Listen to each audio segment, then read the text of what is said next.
The gunshot split the afternoon silence like a crack of thunder, and Victoria Lawson pressed herself against the rough wooden planks of the general store, her breath coming in sharp, painful gasps as blood seeped through the sleeve of her worn cotton dress. The year was 1878, and Brownsville, Texas had seen its share of violence, but this particular robbery had gone wrong in ways that would mark her forever. She did not scream. She had learned long ago that screaming only made things worse. Instead, she bit down hard on her lower lip until she tasted copper and waited for the chaos to pass. 3 men on horseback thundered past her hiding spot, their faces covered with bandanas, their saddlebags stuffed with stolen currency from the Brownsville bank. One of them fired another shot into the air, more for show than purpose, and then they were gone, leaving behind a cloud of dust and the acrid smell of gunpowder. Victoria slid down the wall until she was sitting in the dirt, cradling her wounded arm. The bullet had grazed her, tearing through fabric and flesh, but missing bone. She knew she should feel grateful for that small mercy. But gratitude was not an emotion that came easily to her anymore, not after everything she had survived before arriving in this border town 3 months ago. Miss Lawson? The voice belonged to Marshall Tucker, a graying man with kind eyes who had been one of the first people to show her genuine concern when she had stepped off the stagecoach with nothing but a battered carpetbag and shadows in her eyes. "Miss Lawson, are you hurt?" She looked up at him and nodded once, not trusting her voice. The marshal crouched beside her, his knees creaking with the effort, and gently moved her hand away from the wound. His expression tightened. "We need to get you to Doc Henderson," he said, but Victoria shook her head. "I can manage," she said, her voice barely above a whisper. "I have managed worse." The marshal studied her face for a long moment, and she saw the questions forming behind his eyes. Everyone in Brownsville had questions about Victoria Lawson. She was too young to be alone, too educated to be working as a seamstress in a rough frontier town, too haunted to be just another woman seeking a fresh start. But the marshal, like most decent people, knew better than to pry. "At least, let me help you to your rooms," he said, and this time she did not refuse. Her rooms above the dress shop were small but clean, with a narrow bed, a washstand, and a window that looked out over the main street. The marshal settled her into the single chair and promised to send Doc Henderson up within the hour. After he left, Victoria sat very still, staring at the blood on her dress and remembering other blood, other wounds, other moments when she had thought she might not survive. But she always survived. That was both her curse and her salvation. When Doc Henderson arrived, he was accompanied by someone Victoria had never seen before. The stranger was tall, with broad shoulders and a lean, weathered face that spoke of years spent under the Texas sun. He wore dusty trail clothes and a hat pulled low over his eyes, and he carried himself with the quiet confidence of a man who knew exactly who he was and had no need to prove it to anyone. "This here is Asher Whitmore," Doc Henderson said, as he set his medical bag on the washstand. "He just rode into town and offered to help carry my supplies up the stairs. Figured an extra pair of hands might be useful." The stranger, Asher, gave a slight nod in Victoria's direction, but said nothing. His eyes, she noticed, were a striking shade of gray, like storm clouds gathering over the Gulf.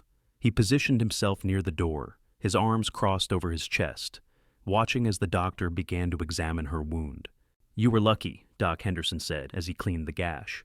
"Another inch to the left and that bullet would have shattered your arm. As it is, you will have a scar, but the arm will heal just fine if you keep it clean and rested." Victoria did not respond. She was used to scars. What was one more? The doctor worked quickly and efficiently, stitching the wound with practiced ease. Victoria did not flinch, did not make a sound, even though she knew it must have hurt considerably. Asher Whitmore watched this display of stoicism with growing curiosity, his expression unreadable. "You should take some laudanum for the pain," Doc Henderson said when he finished bandaging her arm, "and stay off your feet for a few days." "Thank you, doctor," Victoria said softly. "How much do I owe you?" "We can settle up later," the doctor replied, waving away her concern. He packed up his bag and headed for the door, then paused and looked back at Asher. "You comin', son?" Asher glanced at Victoria one more time, his gray eyes lingering on her pale face, and then he followed the doctor out without a word. Over the next 3 days, Victoria did her best to follow the doctor's orders, but sitting idle made her restless. She had taken the job at the dress shop because it kept her hands busy and her mind occupied, And without that distraction, the memories came creeping back like wolves circling a dying fire. She had been born, Victoria Ann Lawson, in Charleston, South Carolina, the daughter of a prosperous merchant and his refined wife. Her childhood had been filled with music lessons and dance instruction, tea parties and carefully chaperoned walks through manicured gardens. She had been expected to marry well, to become the wife of another successful merchant, or perhaps a lawyer, to host elegant dinners and raise polite children who would continue the family legacy. But the Civil War had changed everything. Her father lost his fortune and then his life, dying of a heart condition brought on by stress and grief. Her mother had remarried quickly, desperately, to a man named Horace Calloway, who presented himself as a successful businessman, but was in truth a cruel, violent drunk who saw Victoria as property to be controlled. The scars on her arm were not the first scars Horace had given her. They were simply the most recent. She had endured 3 years of his brutality before finally finding the courage to run. She had stolen money from his strongbox, packed a single bag in the dead of night, and fled Charleston without looking back. She had changed her name, changed her appearance as much as she could, and traveled as far west as her funds would take her. Brownsville had seemed like a good place to disappear, a border town where people were too busy with their own troubles to ask too many questions about hers. On the 4th day after the shooting, Victoria returned to work at the dress shop. Mrs. O'Brien, the proprietor, fussed over her like a mother hen, insisting she sit in the comfortable chair near the window and only handle light mending. Victoria agreed, mostly because she knew arguing would be pointless, and settled in with a basket of torn petticoats that needed repairing. She was halfway through the 3rd petticoat when the bell above the shop door chimed. She looked up and felt her breath catch in her throat. It was Asher Whitmore, the quiet cowboy who had helped Doc Henderson carry his supplies. "Good afternoon, Mr. Whitmore," Mrs. O'Brien said cheerfully. "What can we do for you today?" Asher removed his hat, revealing dark hair that needed a trim, and looked directly at Victoria. "I need a shirt mended," he said, his voice low and rough, as if he did not use it often. "If Miss Lawson is feeling up to it—" Victoria set aside the petticoat and held out her hand. "I can manage." He crossed the shop in 3 long strides and handed her a blue work shirt with a torn seam along the shoulder. Their fingers brushed briefly in the exchange, and Victoria felt an unexpected jolt of awareness that made her pull her hand back too quickly. "It will be ready tomorrow," she said, not meeting his eyes. "Obliged," Asher replied, and then he left as quietly as he had entered. "Mrs." O'Brien bustled over, her round face bright with curiosity. "Well, well," she said with a knowing smile.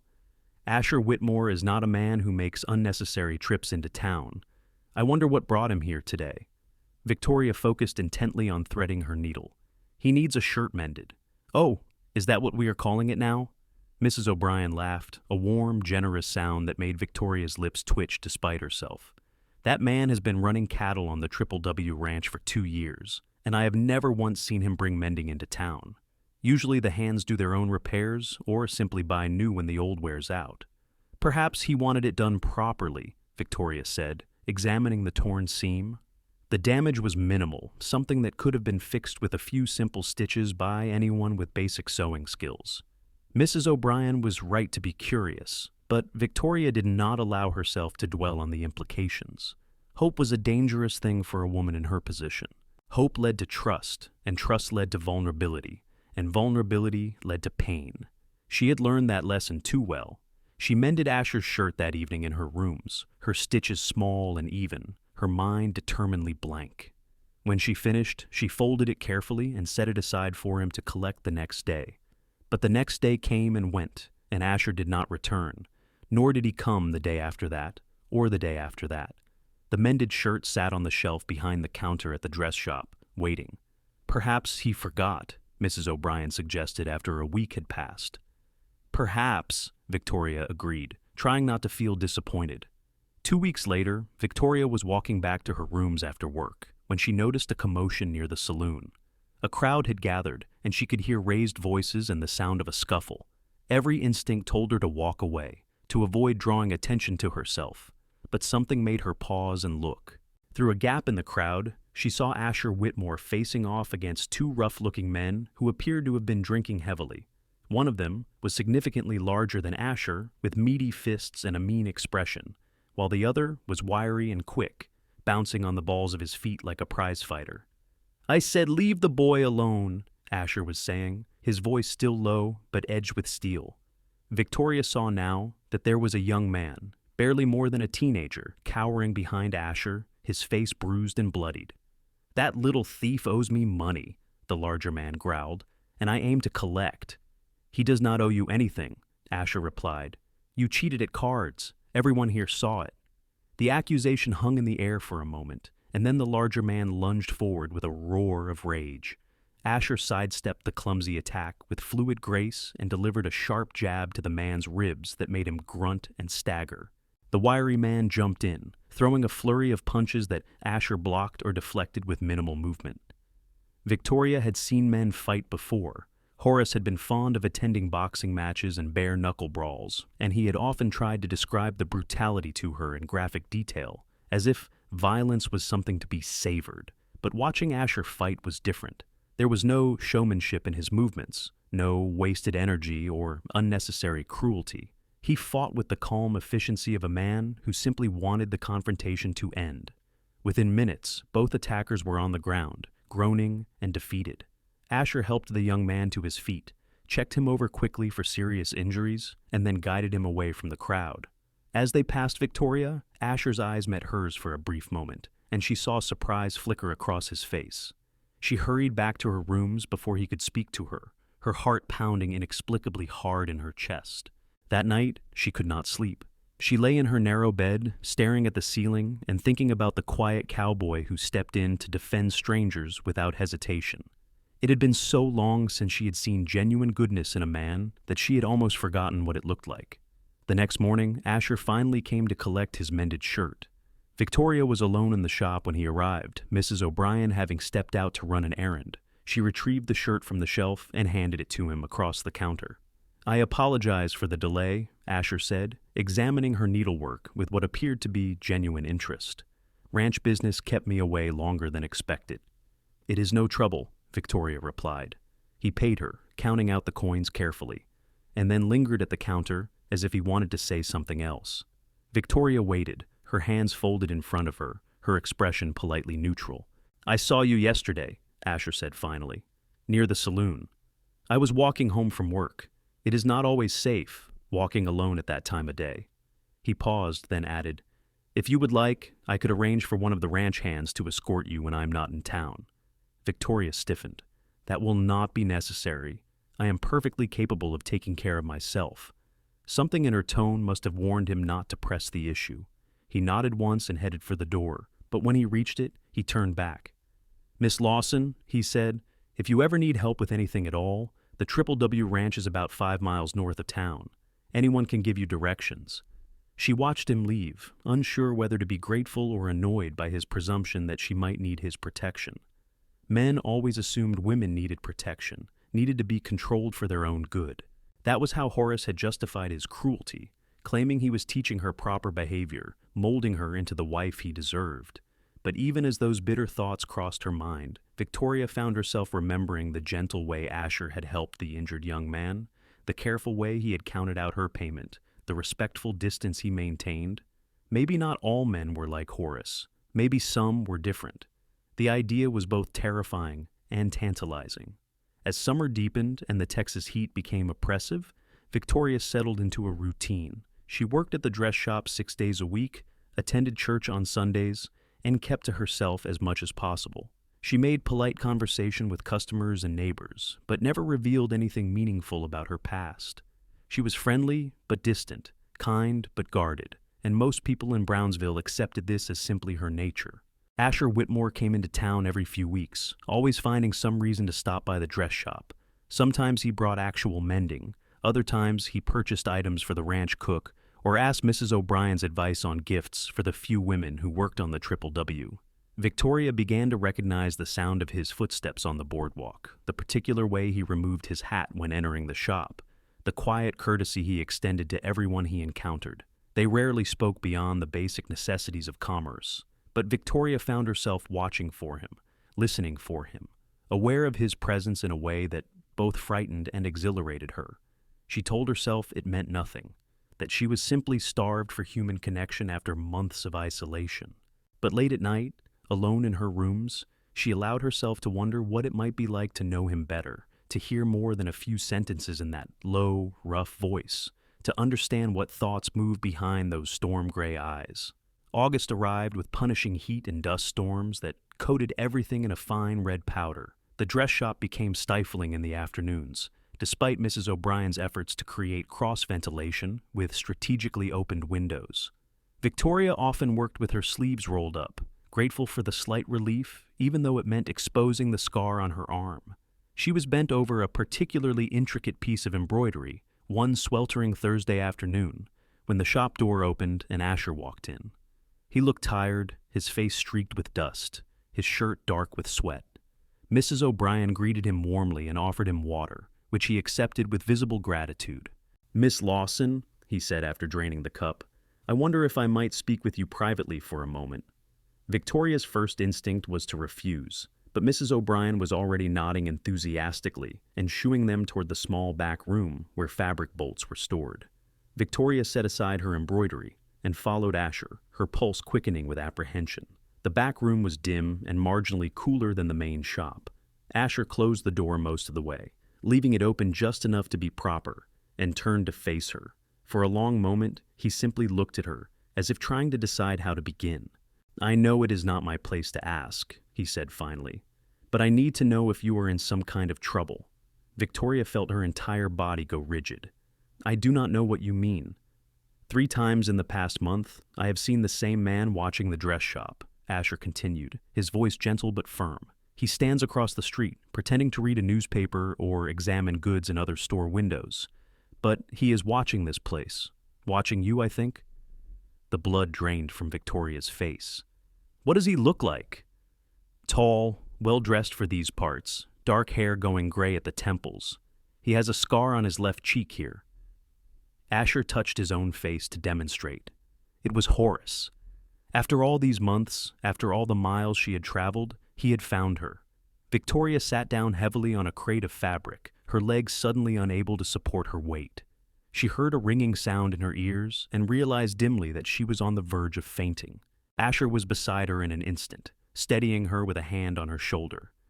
"Breathe," he said quietly. "Just breathe." She forced air into her lungs, once, twice, 3 times, until the ringing faded and her vision cleared. Asher had removed his hand, but remained crouched beside her, close enough to catch her if she fell, but not touching her, not crowding her space. "He is your husband," Asher said. It was not a question. "He was my stepfather," Victoria whispered. "I thought I had gotten far enough away. I thought I was safe." The words seemed to open a floodgate. Suddenly she was talking, telling him everything she had sworn never to tell anyone. She told him about Charleston, about her father's death and her mother's desperate remarriage. She told him about Horace's true nature, which he had hidden so carefully during his courtship, but revealed with brutal clarity once the wedding was complete. She told him about the beatings, the threats, the constant surveillance that made her feel like a prisoner in her own home. "My mother died 2 years after marrying him," Victoria said, her voice breaking. "The doctor said it was pneumonia, but I think she simply gave up. And then it was just me and Horace, and he became convinced that I belonged to him, that he had the right to control every aspect of my life. He wanted to marry me off to one of his business associates, a horrible man who was even worse than Horace himself. That was when I knew I had to run." Asher listened to all of this without interrupting, his expression growing darker with each revelation. When she finally fell silent, exhausted by the confession, he stood and paced the small room, his hands clenched into fists. "You should have told the marshal," he said. "And say what?" Victoria looked up at him, her eyes bright with unshed tears. "That I stole money from my stepfather and ran away? Horace is a respected businessman. He has lawyers, connections, influence. Who would believe my word against his? And even if they did, I am legally still under his guardianship until I turn 21. That is not for another 8 months. The law would force me to return to him." "The law be damned," Asher said with sudden vehemence. "No law gives any man the right to hurt a woman the way you have been hurt." Victoria pulled her sleeves down, covering the scar on her arm, suddenly self-conscious. You do not understand how powerful he is. Then, help me understand. Asher returned to her side and knelt down so they were at eye level. Tell me everything, Victoria. Every detail, every threat, every reason you have to be afraid. Because I cannot help you if I do not know what we are facing. She studied his face, searching for any sign of judgment or disgust or the predatory interest that Horace had always shown when discussing her fear. But all she saw was honest concern and a fierce determination that made her breath catch. Why do you care? She asked. You barely know me.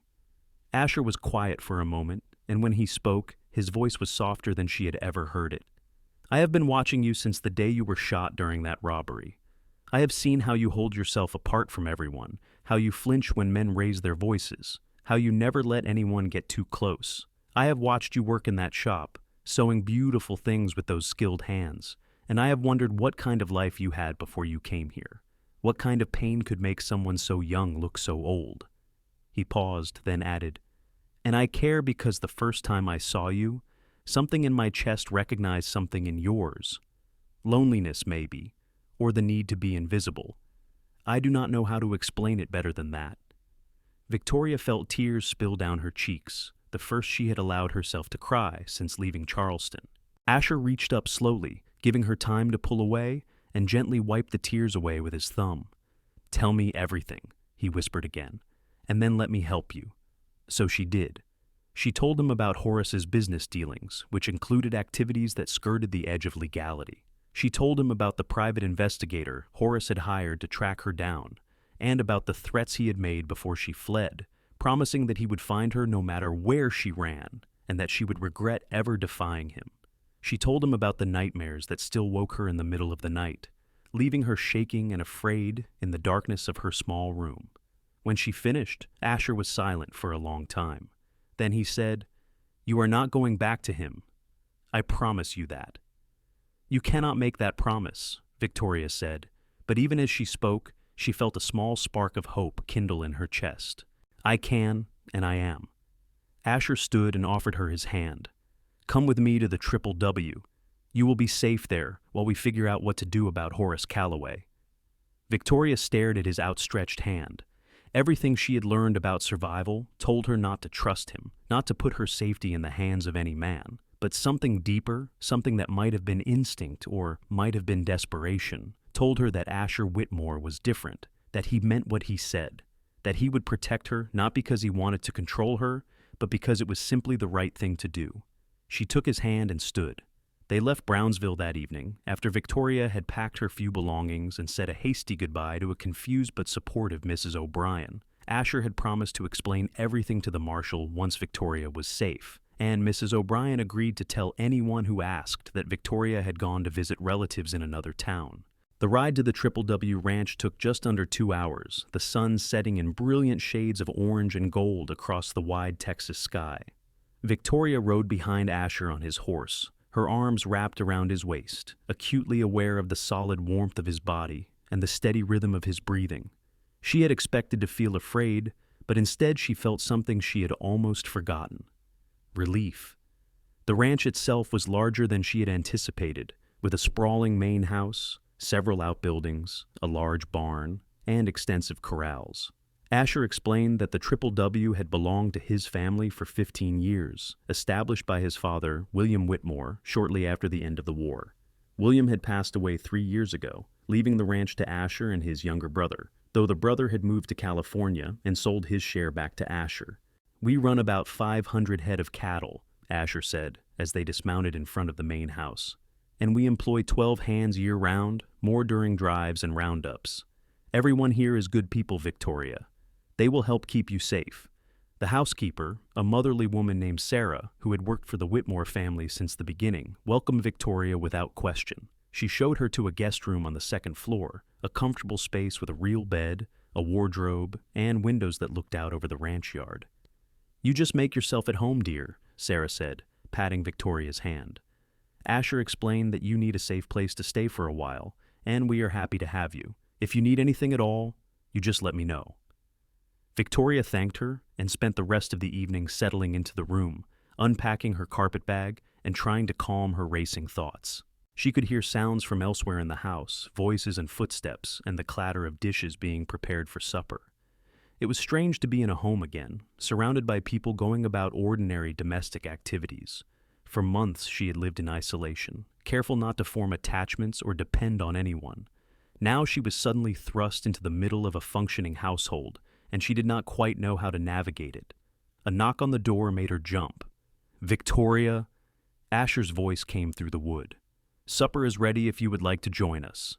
She opened the door and found him standing in the hallway, freshly washed and wearing a clean shirt.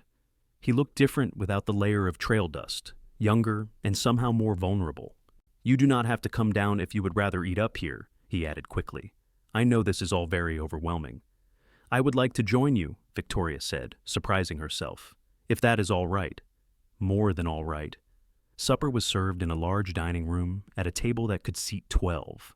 Besides Asher and Victoria, there were 3 ranch hands who had been invited to eat in the house that evening, plus Sarah and her husband George, who served as the ranch foreman. The conversation was easy and companionable, focused mostly on ranch business and local news. No one asked Victoria intrusive questions or made her feel like she had to explain her presence. After the meal, Asher walked her back upstairs. They paused outside her room, and Victoria turned to face him, suddenly uncertain. "Thank you," she said quietly, "for everything you have done today. I do not know how I can ever repay you." "You do not owe me anything," Asher replied. "I am just glad you are safe." He hesitated, then added, "Victoria, I want you to know that you can stay here as long as you need. Weeks, months, however long it takes to resolve this situation with Horace. You are not a burden or an inconvenience. You are welcome here." The sincerity in his voice made her throat tighten with emotion. "Why are you being so kind to me?" Asher looked at her for a long moment, his gray eyes searching her face. "Because someone should have been kind to you a long time ago," he said finally. "And because I'm beginning to think that meeting you might have been the best thing to happen to me in a very long time." Before Victoria could respond, before she could even fully process what he had said, Asher bid her good night and retreated down the hallway to his own room. She stood outside her door for several minutes, her hand pressed against her chest, where her heart was beating far too fast, and allowed herself to acknowledge the truth she had been trying to ignore.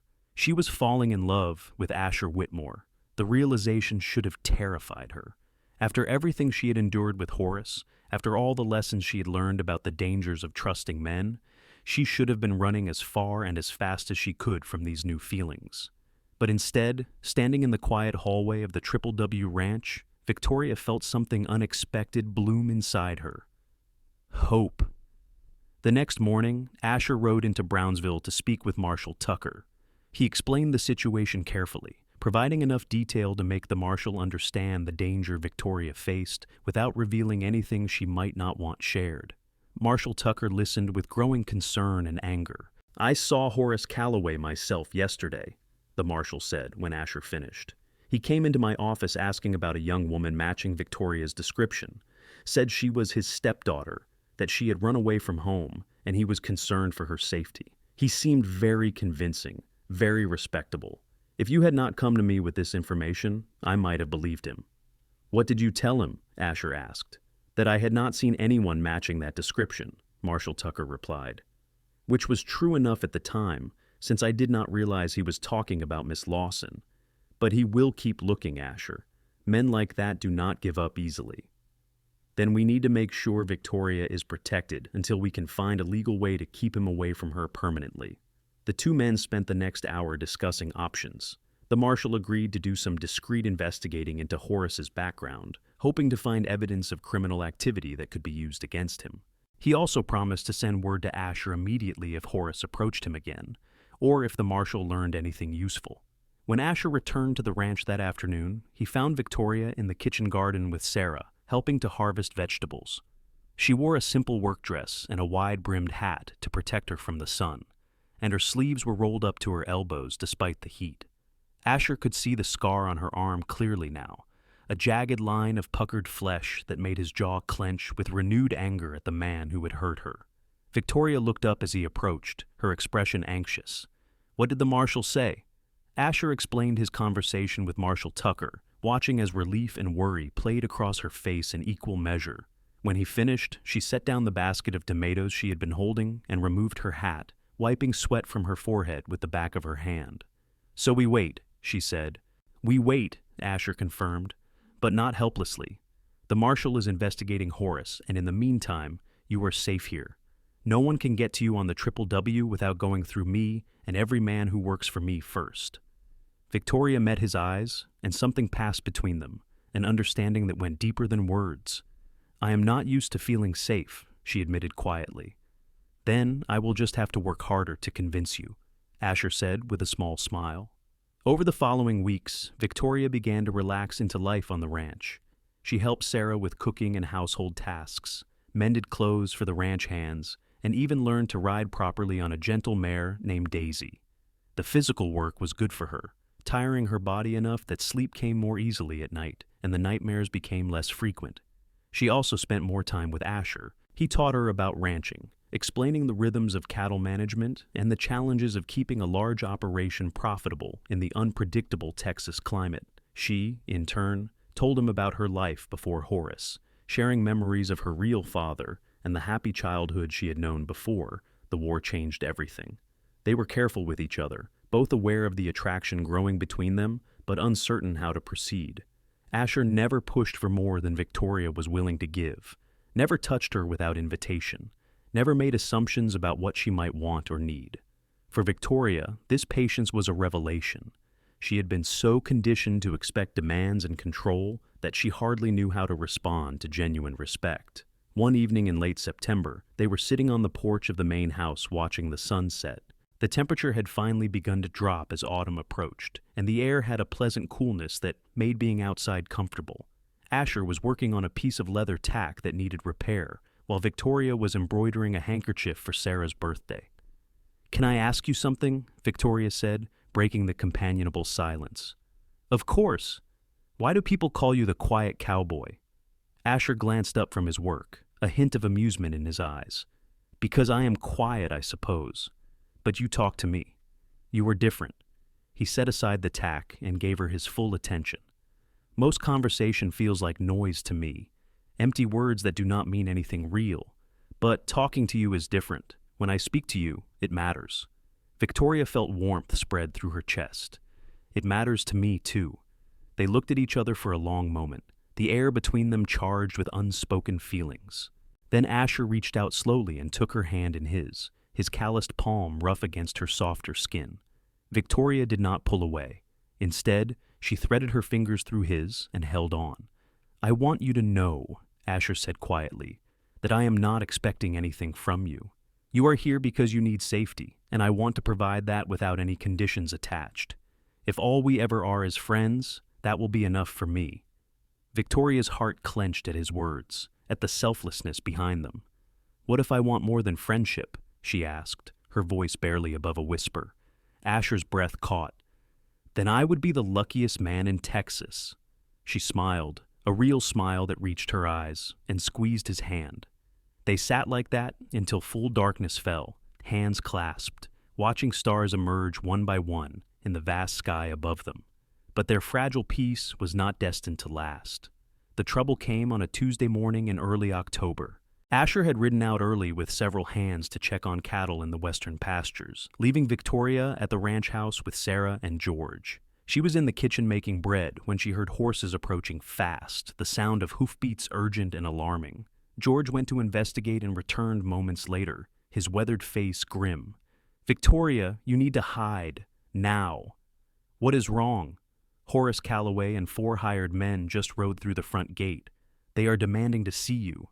Terror flooded through Victoria's body, turning her limbs to ice. "He cannot take me.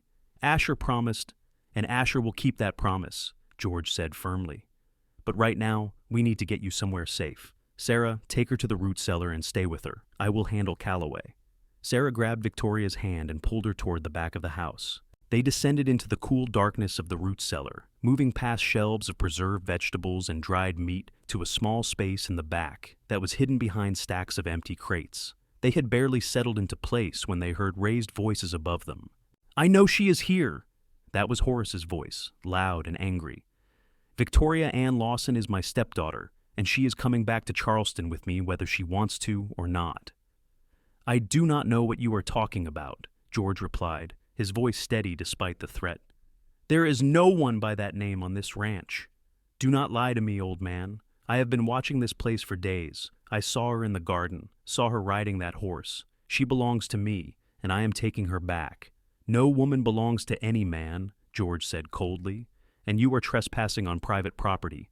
I suggest you leave before the owner returns." There was a crash, the sound of furniture being overturned, and then Horace's voice again, closer now. "Search the house. Search every room, every closet, every corner. She is here somewhere." Victoria pressed her hand over her mouth to muffle her terrified breathing. Beside her, Sarah wrapped an arm around her shoulders and pulled her close.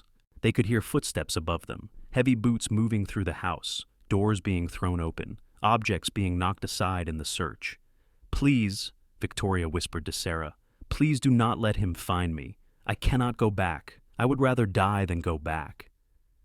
"Hush now," Sarah soothed. "He will not find you. Trust George. Trust Asher."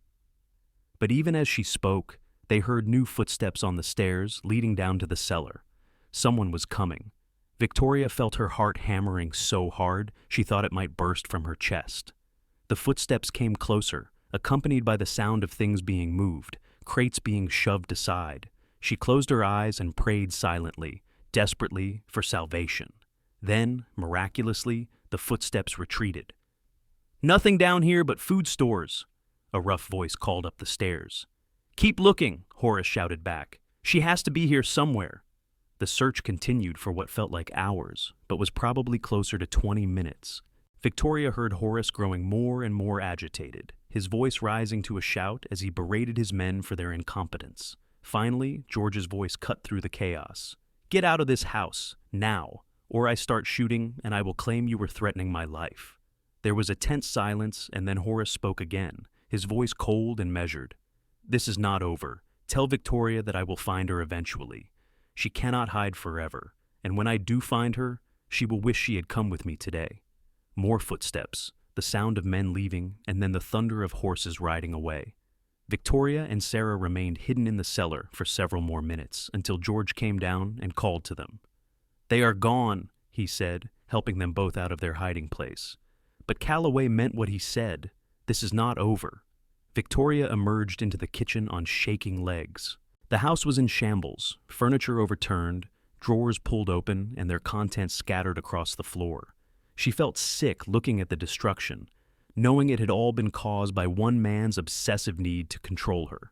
"We need to get word to Asher," Sarah said, already heading for the door.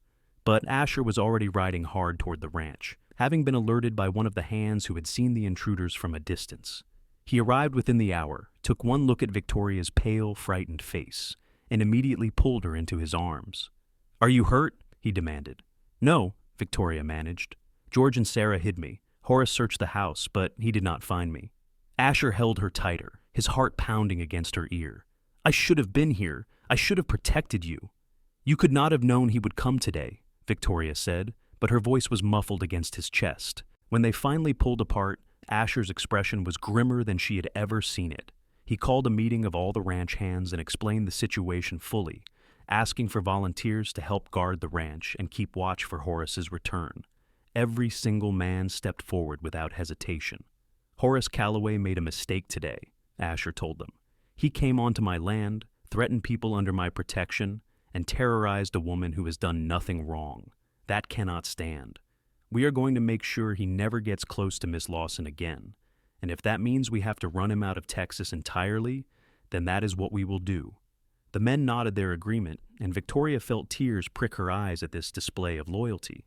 These people barely knew her, but they were willing to risk their safety for hers. It was almost too much to comprehend.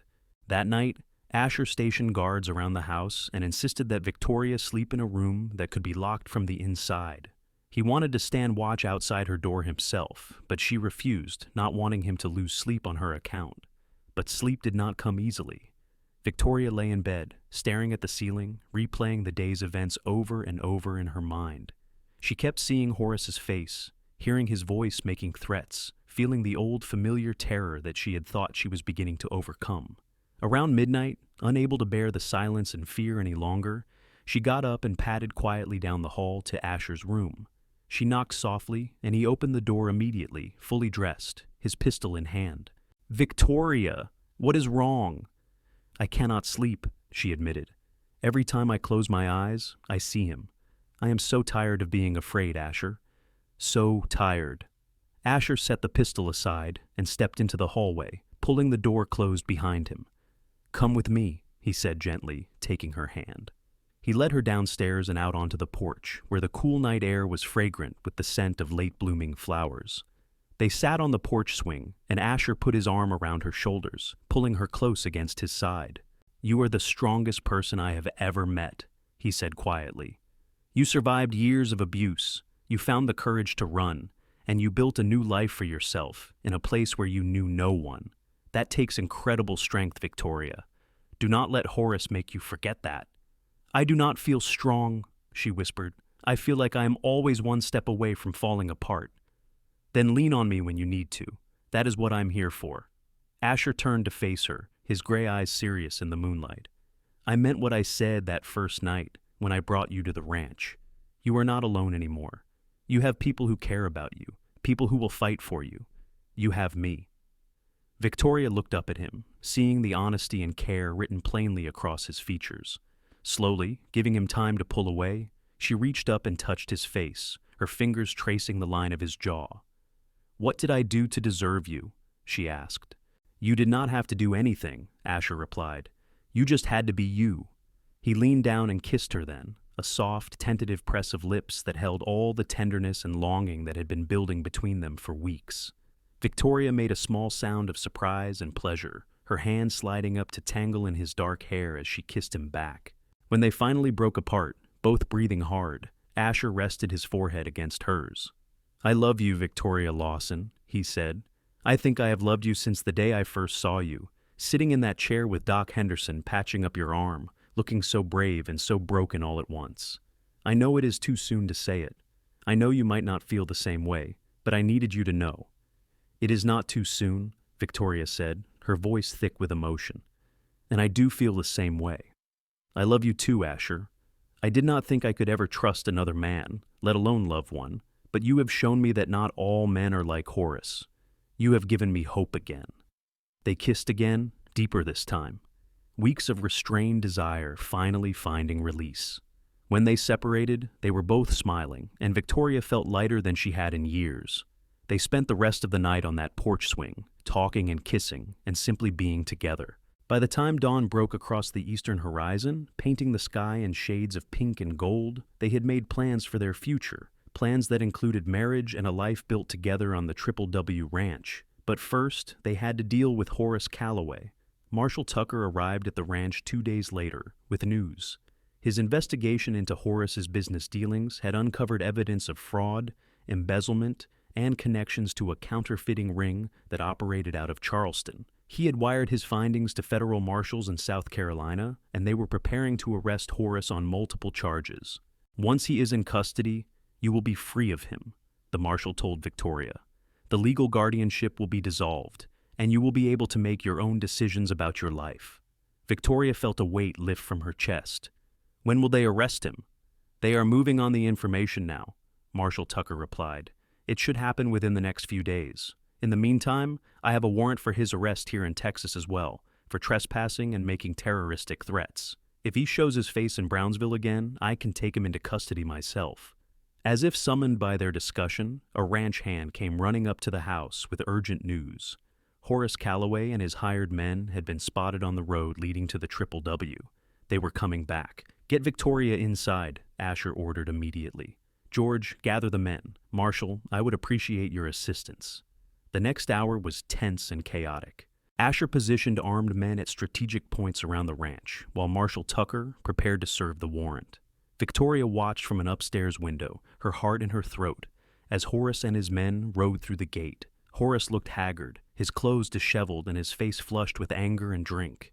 He pulled his horse to a stop in the ranch yard and bellowed for Victoria to show herself. "Victoria, I know you are in there. Come out now, and I will make this easy on everyone. Defy me again, and I will burn this place to the ground with you in it." Marshal Tucker stepped out onto the porch, his badge gleaming in the sunlight. "Horace Calloway, you are under arrest for trespassing, making terroristic threats, and a list of federal crimes that is longer than my arm. Get down off that horse and put your hands up." Horace stared at the marshal in shock, then his expression twisted into rage. "This is her doing. That ungrateful little witch has poisoned all of you against me. I am her guardian. I have the right—" "You have no rights here," Asher said, stepping out to stand beside the marshal. "And you will never have any rights over Victoria again. She is free of you, Calloway. Accept it and go quietly, or I will make sure you regret ever setting foot in Texas." For a moment, it looked like Horace might try to fight. His hand moved toward the pistol at his hip, and several of his hired men shifted nervously in their saddles. But then they saw the number of armed ranch hands surrounding them, saw the determination on every face, and reason prevailed. "This is not over," Horace snarled as Marshal Tucker approached to place him in irons. "I will find a way to make her pay for this humiliation." "Actually, it is over," the marshal said calmly. "Federal marshals are arresting your associates in Charleston as we speak. Your assets are being seized, your reputation is destroyed, and you are going to spend a very long time in prison. You will never threaten Miss Lawson again." The fight seemed to drain out of Horace all at once. His shoulders sagged, and he looked suddenly old and defeated. As the marshal led him away, his hired men scattering to avoid arrest themselves, Victoria stepped out onto the porch beside Asher. Horace saw her and stopped, staring at her with an expression that might have been hatred, or might have been something closer to disbelief. "Why?" he asked. "I gave you everything? A home, respectability, a future. Why was that not enough?" Victoria looked at the man who had terrorized her for years, who had stolen her sense of safety and nearly destroyed her spirit, and felt nothing but pity. "You gave me nothing but pain," she said quietly. "But you taught me something valuable, even if you did not mean to. You taught me that I am stronger than I ever knew, and that I deserve better than what you thought I was worth. So thank you, Horace Calloway. Thank you for making me strong enough to leave." She turned away then, walking back into the house without looking back. Asher followed her, leaving Marshal Tucker to handle the rest. He found her in the parlor, standing by the window, with tears streaming down her face. "It is over," she said wonderingly. "It is really over." "It is over," Asher confirmed, pulling her into his arms. "You are free, Victoria, free to live your life however you choose." She looked up at him, her eyes shining with tears and hope and love. "Then I choose you," she said.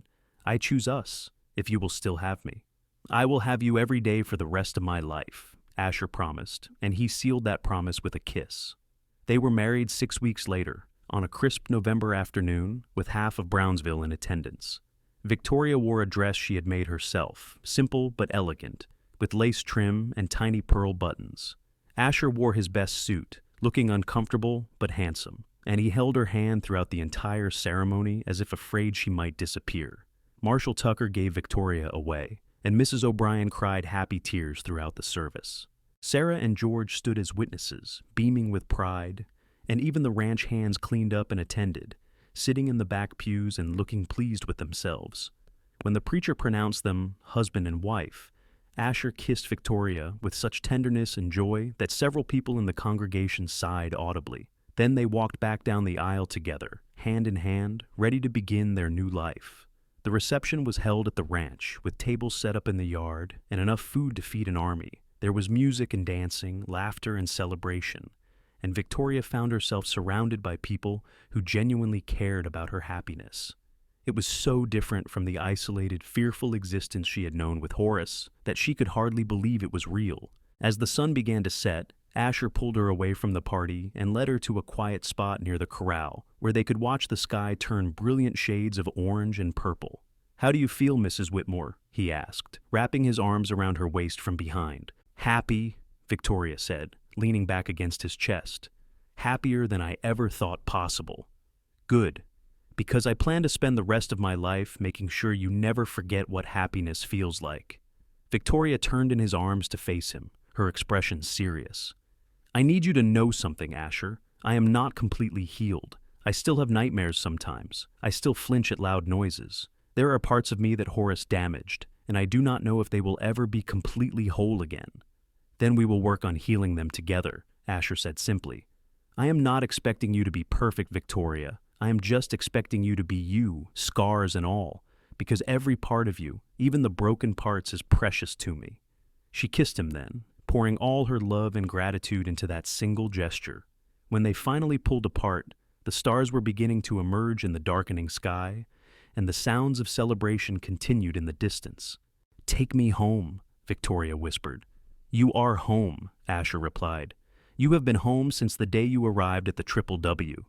I was just waiting for you to realize it. The first years of their marriage were not without challenges. Victoria had to learn to trust that Asher would not change, that his kindness and respect were not a facade that would crumble once the wedding vows were spoken. She had to work through nightmares and moments of panic, times when old fears rose up and threatened to overwhelm her. But Asher was patient through it all. He never pushed her to do anything she was not ready for. He held her when she woke up crying from bad dreams. He gave her space when she needed it and comfort when she asked.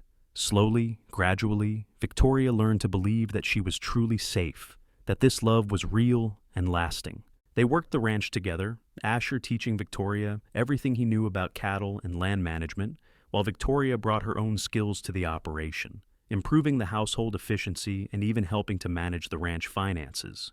They became true partners in every sense of the word. 2 years after their wedding, Victoria discovered she was expecting their first child.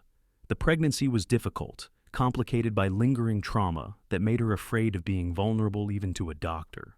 But with Asher by her side and Sarah acting as midwife, she delivered a healthy baby boy in the spring of 1881.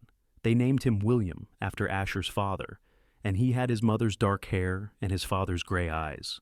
Asher cried when he held his son for the first time, overwhelmed by love and the responsibility of protecting this tiny life. I will never be like Horace, he whispered to Victoria as they lay together in bed, their son sleeping peacefully in a cradle nearby. I will never hurt him or control him or make him feel like he is anything less than loved. I know, Victoria said, touching his face gently. You are a good man, Asher Whitmore. Our son is lucky to have you as a father. 2 years later, they welcomed a daughter they named Rose, followed by another son, Thomas, 3 years after that. The house that had once seemed so quiet and empty was filled with the sounds of children laughing and playing, of life being lived fully and joyfully. Victoria found that motherhood healed parts of her she had not even realized were broken. Holding her children, protecting them, loving them unconditionally, she was able to let go of the last remnants of fear that Horace had instilled in her. She became the mother she had wished she had growing up, strong and present and fiercely devoted to her family. The Triple W Ranch prospered under their management. Asher's reputation for fair dealing and honest work spread, and they never lacked for buyers for their cattle or willing workers to help with the operation. Victoria used some of the profits to establish a small school on the ranch for the workers' children, teaching them to read and write and do arithmetic. News reached them occasionally about Horace Calloway. He had been convicted of his crimes and sentenced to 20 years in prison. His fortune was distributed to the people he had defrauded, his reputation destroyed beyond repair. Victoria felt no satisfaction in his downfall, only relief that he could never hurt anyone else the way he had hurt her. As the years passed, the scars on Victoria's arm faded to thin white lines, barely visible against her sun-bronzed skin. But she never forgot what they represented. On the 10th anniversary of the day Asher had first seen those scars and whispered, "Tell me everything," she sat with him on the porch of their home, watching their children play in the yard. "Do you remember that day?" she asked. "In the back room of the dress shop, when you asked me to tell you everything?" "I remember," Asher said, taking her hand in his. "I remember thinking that I would do anything to keep you safe." "You did keep me safe," Victoria said. "You gave me a life I never dreamed was possible. You gave me love and family and a place to belong." "We gave that to each other," Asher corrected gently. "You saved me just as much as I saved you, Victoria. Before I met you, I was just going through the motions of living. You taught me what it means to truly be alive." She leaned her head on his shoulder, content in the warmth of the afternoon sun and the certainty of his love. Their children's laughter floated across the yard, sweet and pure, the sound of a future that was bright with promise. "I love you," she said softly. "I will love you for all the rest of my days." "And I will love you," Asher replied, pressing a kiss to the top of her head, "forever and always." The sun set slowly over the Triple W Ranch that evening, painting the sky in shades of gold and crimson. Inside the house, Sarah was preparing supper, while George told stories to the grandchildren who had come to visit. Outside, cattle lowed peacefully in the distance, and a gentle breeze carried the scent of wildflowers and grass. Victoria and Asher remained on the porch, hands clasped, hearts full, surrounded by the evidence of a life well lived and deeply loved. The girl who had fled Charleston in terror, wearing scars both visible and hidden, had become a woman of strength and joy. The quiet cowboy who rarely spoke had found his voice in loving her. And as the stars began to emerge one by one in the darkening sky, they knew that whatever challenges the future might bring, they would face them together. Because some love stories begin in darkness and fear, but they end in light and hope. Some love stories start with a whispered question and 3 simple words: "Tell me everything." And in the telling, in the sharing of pain and the building of trust, 2 wounded souls had found healing. 2 lonely hearts had found home, and a love that began with scars had grown into something beautiful and enduring, a testament to the power of compassion and the redemption that comes from being truly seen and loved. 25 years after their wedding, Victoria and Asher celebrated their silver anniversary surrounded by their children, now grown, and a house full of grandchildren who filled the ranch with noise and laughter. William had taken over much of the day-to-day management of the Triple W, working alongside his father and showing the same dedication and integrity that had made the ranch so successful. Rose had married a neighboring rancher and lived close enough to visit frequently.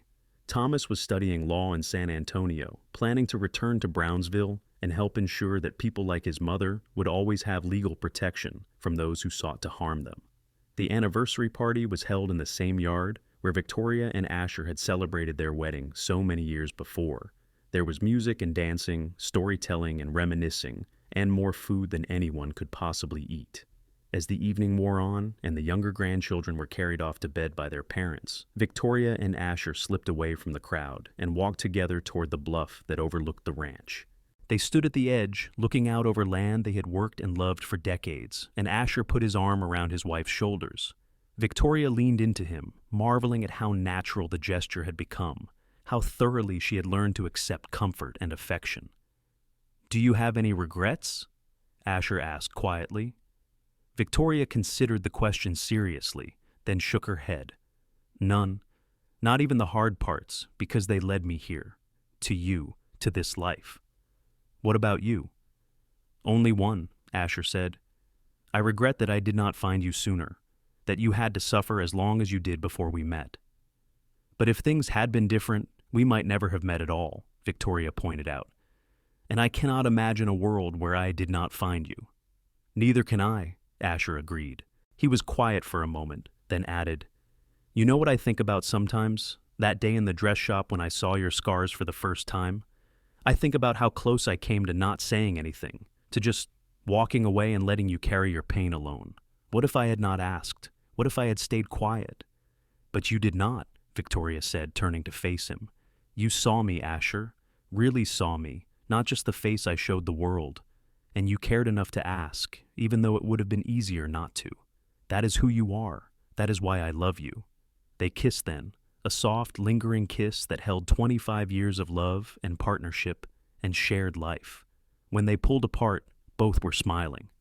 "Come on," Victoria said, taking his hand. "Let us get back to the party. Our family is waiting." They walked back together through the gathering darkness, their steps perfectly matched after years of walking side by side. Behind them, the bluff stood silent and eternal, witness to their love. Ahead, the lights of the ranch house glowed warm and welcoming, full of the people who were the living proof of what they had built together. Victoria Lawson Whitmore, who had once been so broken she thought she could never be whole again, had found healing in the love of a good man and the family they had created. Asher Whitmore, who had been so accustomed to silence that speech felt foreign, had learned that the right words spoken to the right person could change everything. "Tell me everything." 3 simple words that had started a conversation, built a trust, forged a love that would last a lifetime and beyond. 3 simple words that had saved them both. As they rejoined the celebration, surrounded by children and grandchildren and friends, Victoria caught Asher's eye across the crowded yard and mouthed the words, "I love you."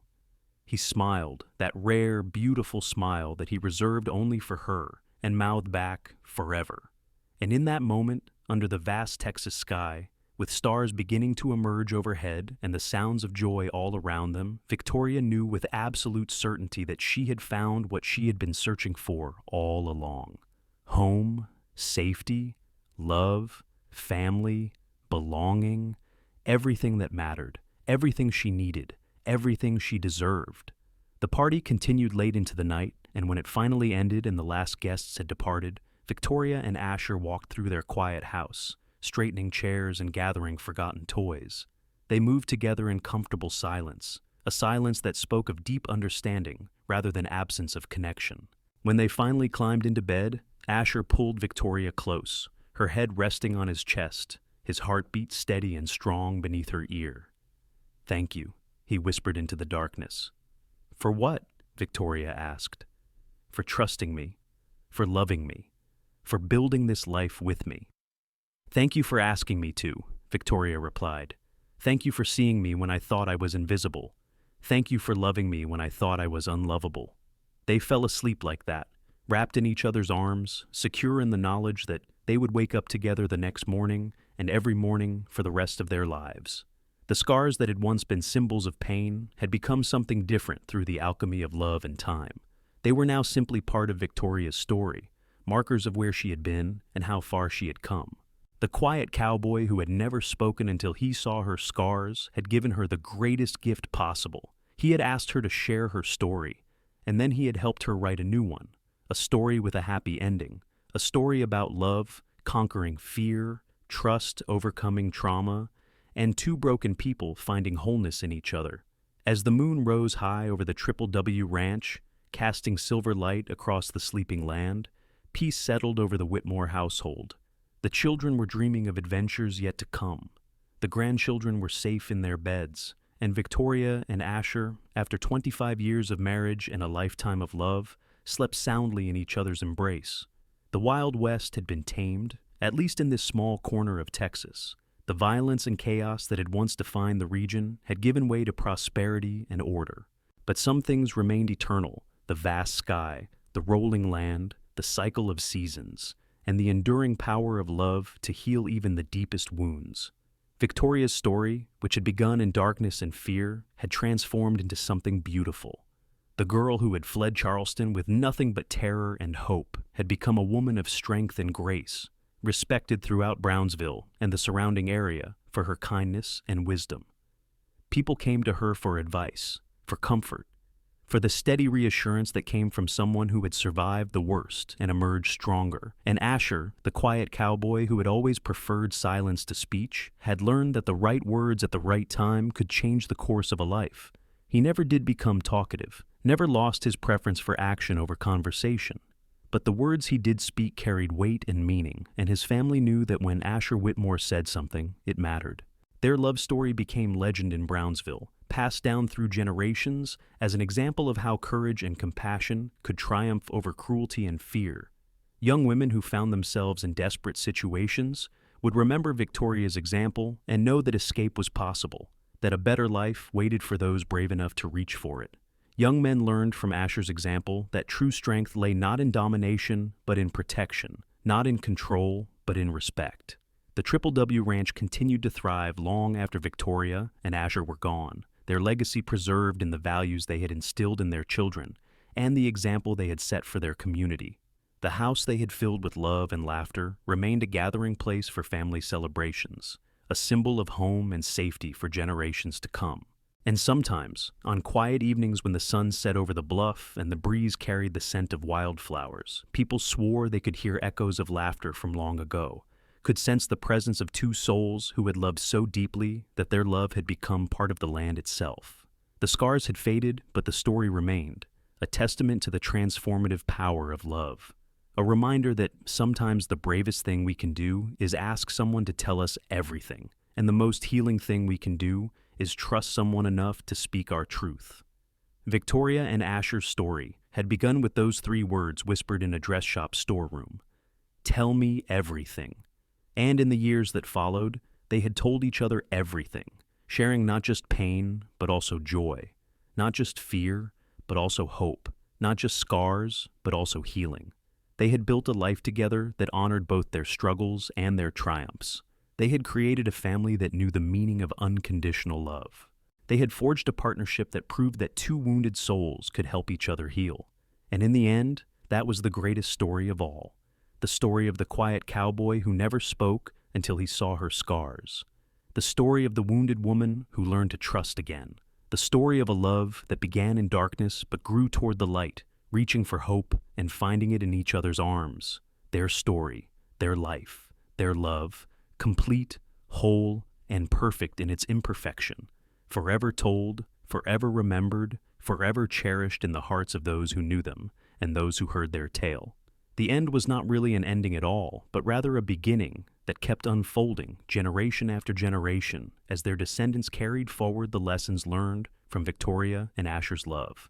That kindness matters, that courage can overcome fear, that healing is possible, and that love, real love, has the power to transform everything it touches. And so, the story ends where it began, with scars and whispered words, and the beginning of something beautiful, with a question asked and answered, with trust offered and accepted, with love given freely and returned in full measure. Tell me everything. And she did. And he listened. And together, they built forever.